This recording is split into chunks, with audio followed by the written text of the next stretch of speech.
يا صباح الفل عليكم، وحشتوني كتير كتير. نبدأ بسم الله ونصلي على النبي. معانا هنا نص كيلو فول مدشوش. طبعا هو كانش هنا لسه اتنقع ولا بصرة اي حاجة، بتنقيه كويس جدا اي حاجات مش كويسة فيه يعني. وبعد كده بتغسليه كويس جدا وبتنقعيه بقى من بالليل للصبح. ده نص كيلو، انا كنت نقعاه من بالليل الساعة 1 تقريبا، ويعني كانت حاليا الساعة 9. ومعانا هنا حزمة كزبرة، ومعانا هنا واحدة بصل اخضر، ممكن تبدليها بكرات لو ما عندكيش كرات، ممكن كفاية الكزبرة قوي. وخمس فصوص توم وربع كوباية مية. المية دي هنستهلكها واحدة واحدة، بس يعني ممكن ما نستخدمهاش كمان. هنا بقى في الكبة هتجيبي الخضرة وتقطعيها وتحطيها. بصي الحركة اللي انا عملتها دي بعد كده عملت لي مشكلة هوريك يعني في الفيديو هو شغال، لان انا الكبة بتاعتي صغيرة. انا بقى طبعا خدتني الجلالة، افتكرت كبتي 10 لتر، وحطيت بقى فيها كله بقى، يعني على اساس ايه كله هيتعمل تمام. المهم حطينا هنا الكزبرة وضربناها كده كام ضربة، وبعد كده هنحط البصل الاخضر. لو انت مش بتحبي البصل حطي الكرات، بس هو بيديها ريحة حلوة قوي. وعلى فكرة لو الناس مش بتحب البصل، انا مش بحبه، طعمه مش بيبان نهائي يعني في الوصفة. وبعد كده هحط الثوم، وتقفلي بقى كبتك الجميلة وتضربي. ناعم معانا هنا اهو شوية كده.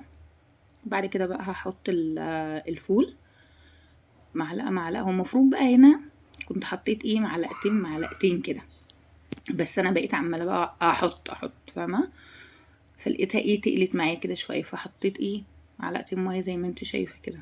هي مش معلقتين يعني، هي يعتبر كلها على بعضها معلقة. ما تكتريش مية، اوعي لحسن خاطر يعني تفك منك وما تمسكش. ولو حصل منك كده لا قدر الله، صفيها في اي مصفى عادي جدا المية الزيادة وارميها، يعني ما تقلقيش خالص. هنا بقى لما قلتلك في البداية ان حركة الخضرة والحاجة، بصي هنا كانت بتتضرب في الكبة بتطلع ايه نص ضربة خشنة جدا، فاضطريت ان انا اضربها مرتين. دي بقى بعد المرة التانية. تمام. فانت اعملي واحدة واحدة من البداية، ما تحطيش الحاجة مرة واحدة عشان ايه ما تتعبيش، يعني ما تعمليهاش مرتين زي ما حصل فيا كده. لان انا الكبة يعني سكينة واحدة تمام، لكن لو انت الكبة بتاعتك كبيرة حطي فيها كله عادي مفيش مشكلة.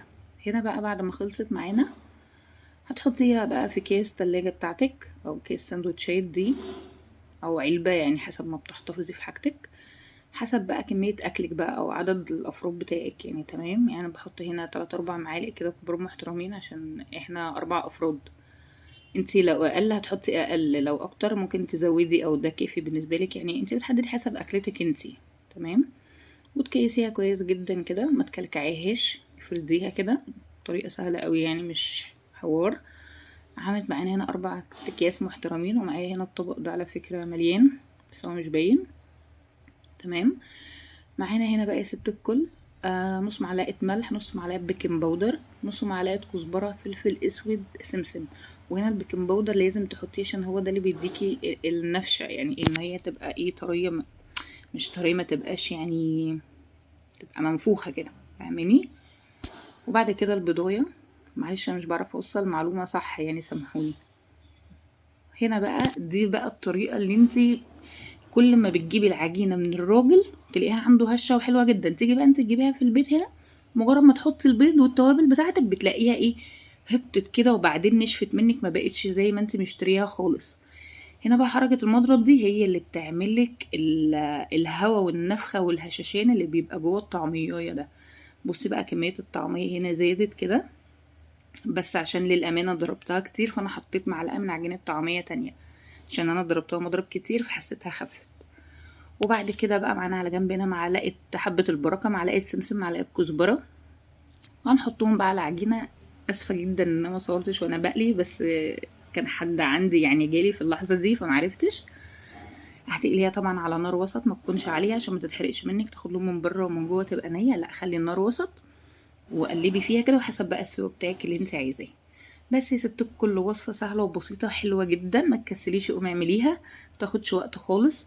هنجيب بقى هنا بقى حزمة الجرجير بتاعتك الحلوة كده بقى، على طماطمايه عليها بقى شوية ملح وشطة، وحتة بقى الطعمية اللي انت عاملاها بايدك بقى، بصي ضمنها 100% يعني.